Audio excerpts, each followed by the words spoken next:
මිනිහා සමාජ සත්වයෙක්. ඒ නිසාම තමයි මිනිහා දේශපාලන සත්වයෙක් වෙන්නේ. දැන් මිනිහා සම්පූර්ණ ජීව සන්තතියට අයිති වුණත් මිනිහා කරන්නේ ස්වභාවයෙන් ඉවත් වෙන එක. දැන් පහුගිය අවුරුදු 200 වගේ ඇතුළත මේක හොඳටම දැනෙනවා.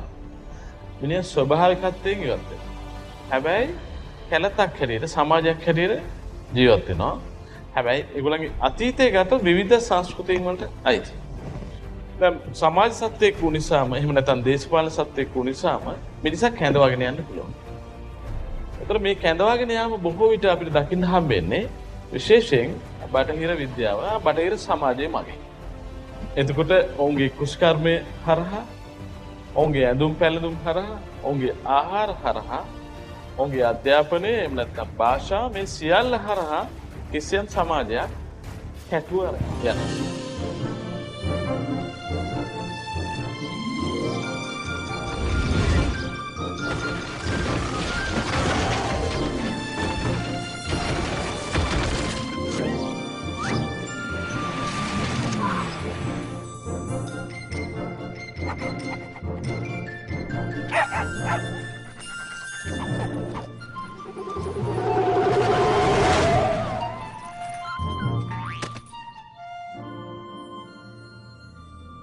The American dream. There's a reason they call it a dream. Who's there? Cock-a-doodle-doo, pal.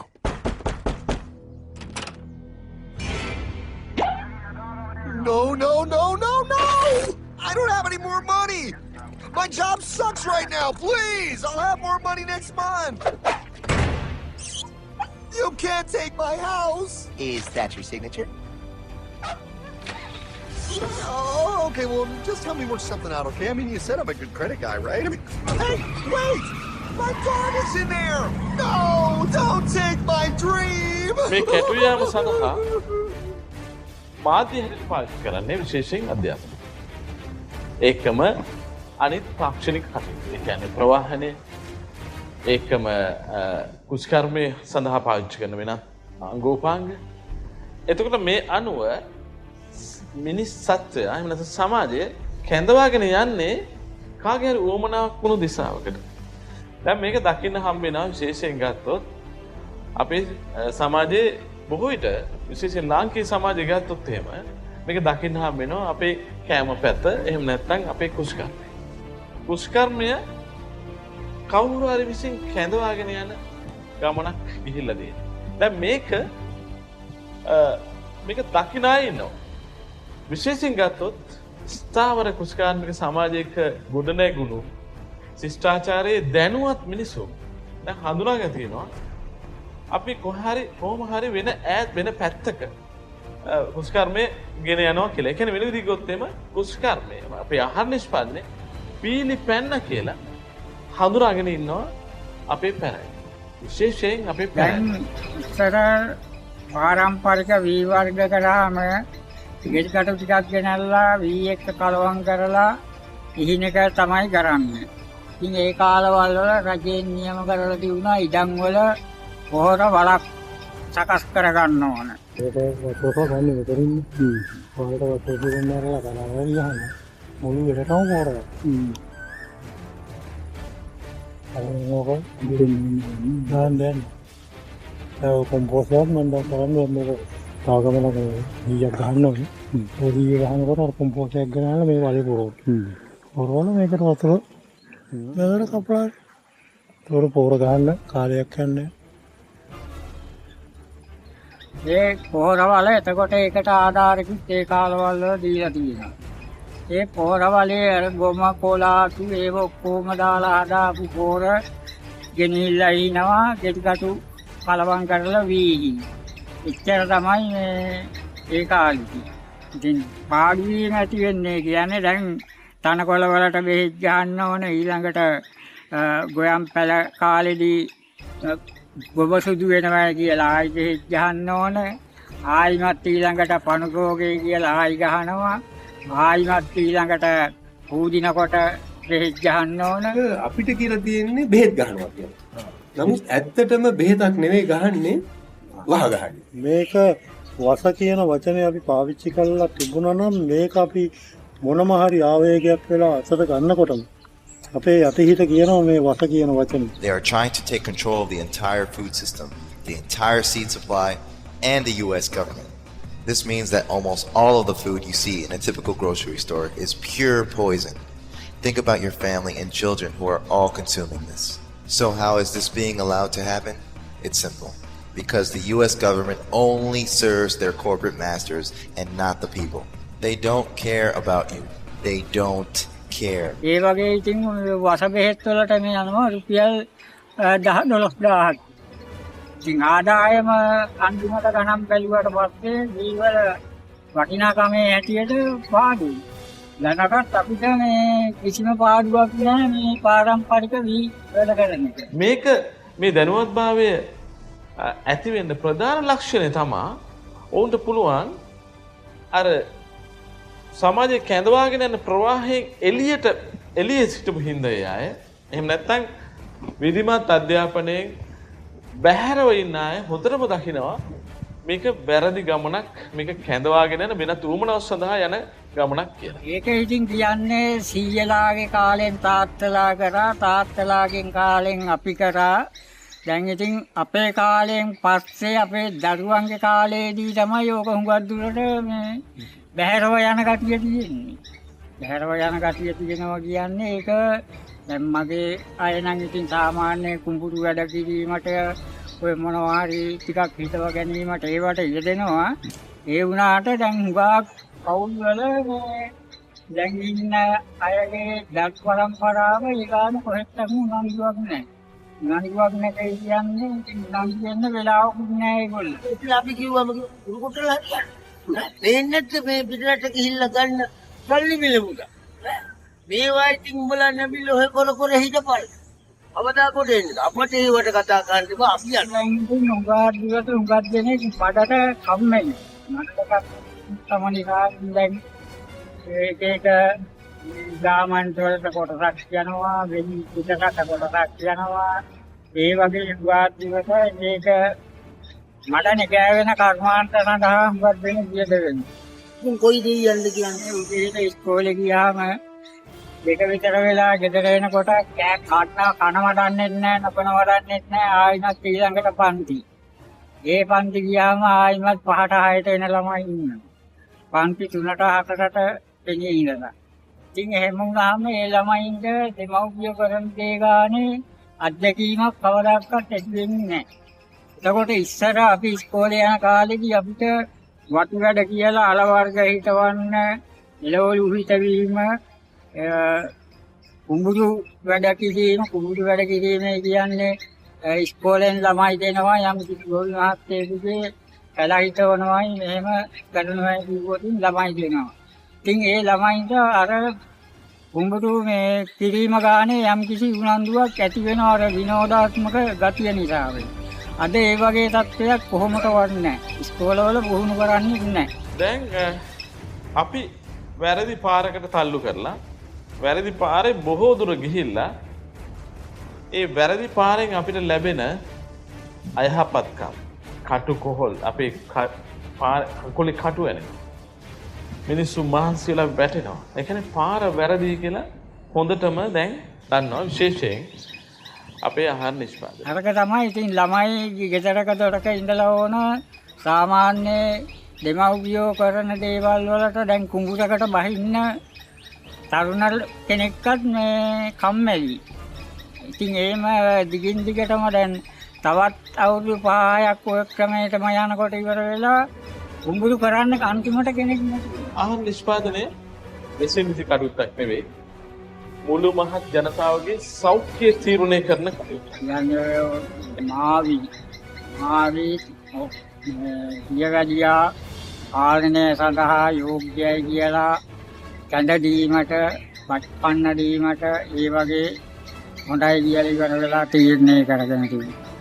තව තිබුණා ඒ කාලේදී මේ දැන් ඔය දැනගත් තියෙන ඔය වර්ග මේ ඔක්කාලි කියලා එකක් ඒකත් ඒ වගේම දියගැඩියා පාලනයට සුදුසුයි කියලා තියෙනවා.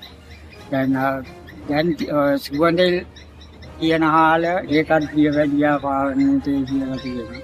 මඩතවාලු කියලා වර්ගයක් තිබුණා. ඒක වාතයට පිටට තෙමට තුන් දසටම ගුණදායක වියක් වශයෙන් තිබුණා. මාවි ශරීර ශක්තිය වර්ධනය වීම සඳහායි කියලා මුගක් මේක පරිස්සම් කරගෙන කෑමට උනන්දුවක් දක්වනවා.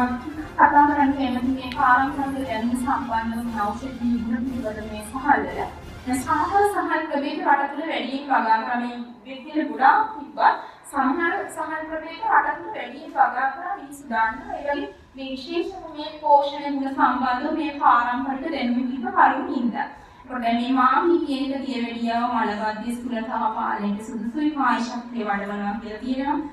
සුවදැල් කියන ප්‍රභේදයේ ශරීර වර්ධනයේ සුදුසු දියවැඩියාව පාලනයට සුදුසුයි කියලා තියෙනවා. දැන් පෙරදින විශ්වවිද්‍යාලයේ කුෂ්ඨාර්ග එක්ස්පර්ට් මහාචාර්යවරයෙක් වෙන ආචාර්ය සරත් ගණ්ඩාර මහත්මයා පෙන්නලා තියෙනවා මේ මොඩල් කියන්නේ අඩු ග්ලයිසීමික් දාර්ශනිකයක් කියන හාරක් කියලා.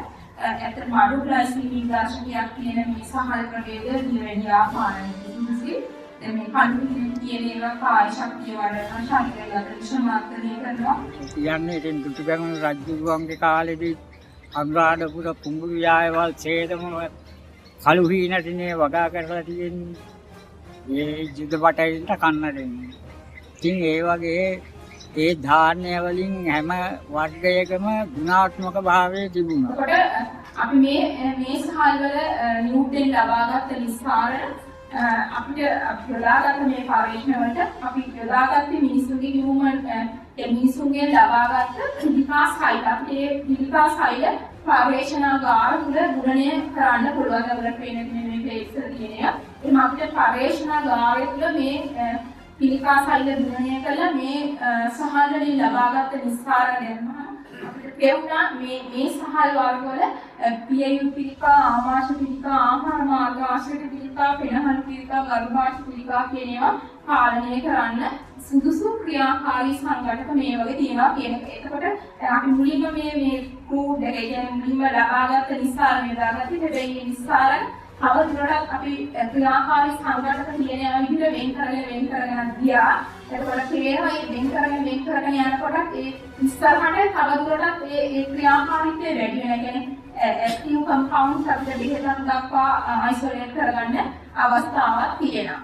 ඒ වගේම දැන් ගෙදරක බතක් කියනවා නම් ඕනම කෙනෙකුට දැනගන්න පුළුවන් අර ගෙදර අලුත් සහල් බත් කියනවා කියලා. ඉතින් ඒ වගේ දැන් බත් කිව්වයි කියලා ගෙයින් පිටටවත් දැනගන්න බෑ බත ලිපේද කියනවා. ඒ වගේ තත්ත්වයක් තමයි තියෙන්නේ.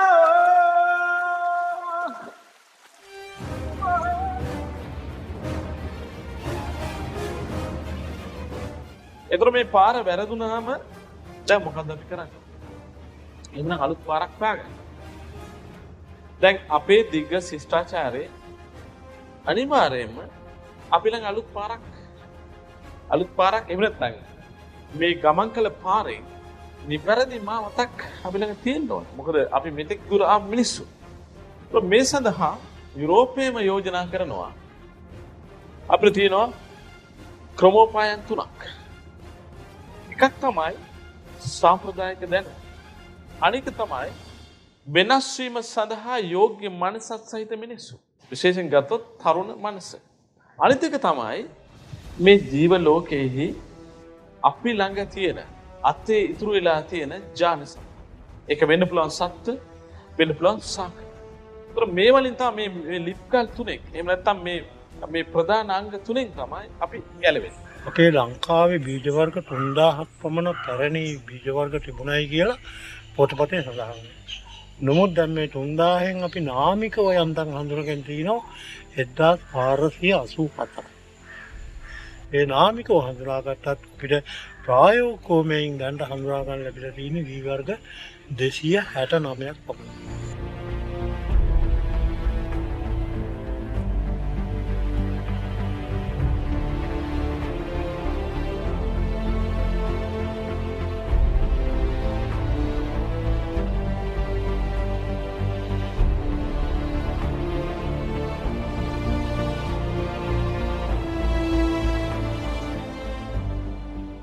ඒකත් අපි ඔය කුඹුරු වල ගිහිල්ලා වෙනත් ලක්ෂණ තියෙන වී වර්ග ඇහිඳගෙන ඇවිල්ලා වගා කරලා ඒකේ කාලය පිළිබඳව නිර්ණය කළා ඒකේ එහෙම බලලා හඳුනාගත්ත ඒවට අමතරව යාන සම්පත් මධ්‍යස්ථානයේ තුල අවුරුදු 50 60ක් විතර බන්ධනාගාරගත කරලා අපේ මේ වී ටික තියෙනවා. එළියට එන්න බැරි නේද? දැන් මේ වෙනකොට අපිට අපි වීගම් 5ක් විතර අපිට දෙනවා මේ යාන සම්පත් මධ්‍යස්ථානෙන් මේව වැඩි දියුණු කරන්නට මේ සංවර්ධනය කරන්නට මේ වීගම් 5 ගේනකොට සමහර වර්ග තියෙනවා 2.3යි 3යි ග්‍රෑම් පහෙන් පැලවෙන්නේ. මොකද මේකේ අර පැලවීමේ කාලය ඉක්ුත් වෙගෙන ගිහින් අවුරුදු කීපයක් යනකොට මම හිතන්නේ මේ අදී තීතකරණ තුළ මේවා තිබුණොත් මේ සියල්ල අපෙන් ඈත් වෙන්න පුළුවන්. ඒක නිසා දැන් අපි මේ එළියට ගත්ත වී වර්ග 200 ගාන තුර කාර්මික තාක්ෂණ ආයතනයේ පරිශන කරලා දැන් හොයාගෙන තිනවා වී වර්ග 4ක්. දික්වි මසුරන් ගොඩහීනට බුදුහිනට කියන වී වර්ග 4 දියවැඩියාව පාලනය කරනවා වගේම පිළිකා ශෛල විනාශ කරන්න ලොකු හැකියාවක් තියෙනවා. ඒ වගේම මාවි පොක්කාලි සුවල මේ වගේ වී වර්ග කීපයක් හඳුනගෙන තිනවා. බෙහෙත් පිටි වර්ග නැතුව දියවැඩියාව උද්‍රේ දීනි පාලනය කරන්න හැකියාව තියෙනවා. දහනල කියන වී වර්ගය හඳුනාගෙන තියෙනවා. වකුගඩු රෝග වලට විකල්ප හොයන්නට වකුගඩු රෝග සුව කරන්න හැකියාව තියෙනවා. මේ අපි එළියට අරගෙන පරිශන කරපු වී වර්ග 14ක් තුළ මෙච්චර පෝෂණීය ගුණයන් මෙච්චර ඖෂධීය ගුණයන් තියෙනවා. මේ යාන සම්පත් මධ්‍යස්ථානයේ තුළ තියෙන දැනට තියෙන වී ටික එළියට අරගෙන අපිට නැවත සංරක්ෂණය කරලා වින්නතට දෙන්න පුළුවන්. මම හිතන්නේ මේ අපිට දැන් අපට වෙලා තියෙන මේ ප්‍රශ්න සියල්ලටම විසඳුම් හොයන්නට මේ සම්පත් තියෙනවා මේ අපේ හාල්ලට. ඒක නිසා විශේෂයෙන්ම මෙන්න මේ වී ටික හොඳ වෙලා යන ඉස්සෙල් අපි නැවත අලුත් කළා මේ වී ටික තව කාලයක් මේක ආරක්ෂා කරනවා වගේම මේ පෝෂණීය ඖෂධීය ගුණයට මේ වී ටික දීප ව්‍යාප්තව නැවත ගොවින් අතරට බෙදා දෙන්න පෙරහරන ක්‍රියාත්මක වෙනවා. මම හිතන්නේ මේක ස්වේච්ඡා සංවිධානයක් හැටියට අපිට කරගෙන යන්න හරි අපහසුයි. අපි මුලදී උත්සාහයක් දරුවා නොමිලේ වී කිලෝ එකක් දීලා මේ ගමන්ට එන්න. ඔය කාලයක් යනකොට අපි දැක්කා නොමිලේ වී කිලෝ එකක් දුන්නා ගොවි මහත්තයාගේ අවදානමක් නැහැ මේ වගාව පිළිබඳ. ඒ නිසා ඔක ඒකන්නට පමණයි සීමා වෙන්නේ. ඒ නිසා දැන් අපි වී කිලෝ එකක් දෙයක් ගොවි මහත්තුරුන්ට දීලා තාක්ෂණයත් එක්ක එතනින් ගොවි මහත්තුරුන්ට ප්‍රායෝගික දැනුම ලබා ගන්න සාසල අපි යම්මට්ටමකට මේක දියත් කරගෙන යනවා. නූන් මේ මන්දගාමී ගමනක් තමයි අපිට යන්න වෙලා තියෙන්නේ. ඒ නිසා මේකට කෘෂිකර්ම දෙපාර්තමේන්තුව, ගොවිජන සංවර්ධන දෙපාර්තමේන්තුව හා රාජ්‍ය මට්ටමේ අවශ්‍ය මූලිකත්වයේ අවධානය යොමු වෙලා මෙන්න මේ වැඩසටහන දියත් කරන්නට කටයුතු කරනවා. නම් මම හිතන්නේ මේක මහත් යුතුයකමක් වගකීමක් වගේම මහා පුණ්‍ය කර්මයක් හැටියට අපිට කරන්න. දැන් අපි අලුත් සමාජයක් ගොඩනගනකොට අපිට තියෙන මූලික පංගුවක් ගැන හිතන්න. ඒක තමයි සාමාන්‍ය සලකනවා උත්තරිත මිනිහාගේ පදනම් ටික කියලා. මේක සාමාන්‍යයෙන් කියනවා ආරෝග්‍ය, කියන්නේ මිනිසාගේ සෞඛ්‍යය. ඊළඟට මිනිහාගේ සතුට. ඊළඟ තමයි මිනිසා අතර තියෙන අන්තර් සම්බන්ධය, කියන විශ්වාසය. මේ තියෙන ත්‍රිත්වය සර්ව සම්පූර්ණ කරන්න ඕනේ. ලෙඩ වුණු සමාජයක, සතුට නැති, කට ඇද කරගත්ත සමාජයක, ඒකම එකිනෙකා ලිහුණු සමාජයක මොකක්වත් පැල කරන්න බෑ. අලුත් ගමනක් යන්න බෑ. එතකොට සිඳුණු ආරෝග්‍ය නැවත ගොඩන ගන්න ඕන. මිනිසාගේ නැති වුණු සතුට ආපහු ගොඩන ගන්න ඕන. මිනිසා එකිනෙකා විසිරුණුකම නැවත ගොඩන ගන්න ඕන. ආපහු එකට බැඳ තබන්න ඕන. එතකොට මේක අත්හැරිය නොහැකි පංගුවක්. හැබැයි අපි කරන ක්‍රියාවෙන්ම ඒක සිද්ධ වෙනවා. ඒ කියන්නේ අපි මිනිසුන්ට හිතවාදී, පරිසරයේ හිතවාදී කුෂ්කර්මයක් සරහා යන ගමනෙන්ම මිනිසුන්ගේ ආරෝග්‍ය සාක්ෂාත් කරනවා. මිනිසුන්ගේ සතුට නැවත ලබා දෙනවා. මිනිසුන්ගේ එකිනෙකා කෙරෙහි තියෙන විශ්වාසය, මිනිස්සු එකිනෙකා බැඳ තබන බවත් ලබා දෙනවා. මේක හරියට ගහයි වැලයි වගේ. ඒතර එකක් අනිකෙහි සම්බන්ධ කරුණ. හැබැයි අනිවාර්යයෙන්ම අපේ ගමන ඒ පසුතලය මේ ත්‍රිත්වය සම්පූර්ණ කරන පසුතලයක් වෙන්න ඕන. ඒ කියන්නේ අපේ ගමන විය යුත්තේ එහෙම නැත්නම් මිනිස්සුන්ට සෞඛ්‍යමත් පරිසරයට සෞඛ්‍යමත් ආහාර නිෂ්පාදනය කිරීමේ මඟ හෙළිපෙහෙළි කරගන්නකොට අපි අනිවාර්යයෙන්ම උත්තරීත මිනිසා නිර්මාණය කරලා තියෙනවා. මේක තමයි අපේ අත තියෙන අත් නොහැරිය හැකි පංගුව. Toxins, new diseases and nutritional problems, allergies, toxins. And they said, no testing necessary. No testing necessary. GMO safety, that's a corporate myth. If you don't believe me, listen to Jeffrey Smith. He's the man with the plan, gonna do what he can to help us all get those GMOs banned. But we need you to lend a hand, take a stand against this food scam. It's a mission for the health condition worldwide, cause we don't wanna live genetically modified. No testing necessary. No insecticide. Living inside us. No testing necessary. No insecticide. Living inside us. Don't eat food unless you know what's in it. Don't believe the propaganda, the press will spin it. Affects everybody, we all up in it. Stand up to Monsanto, tell him, oh no you didn't. Reject Franken foods in the store. Demand honest labels so we can be informed. We have a natural right to know what we buying. Just say no to GMOs. Before our farms start dying, just say no to GMOs. These corporate crooks are lying. Just say no to GMOs. This time we're not complying. Just say no to GMOs. We just not buying it. Just say no to GMOs. No testing necessary. No insecticide. Just say no to GMOs. No testing necessary. No insecticide. Just say no to GMOs.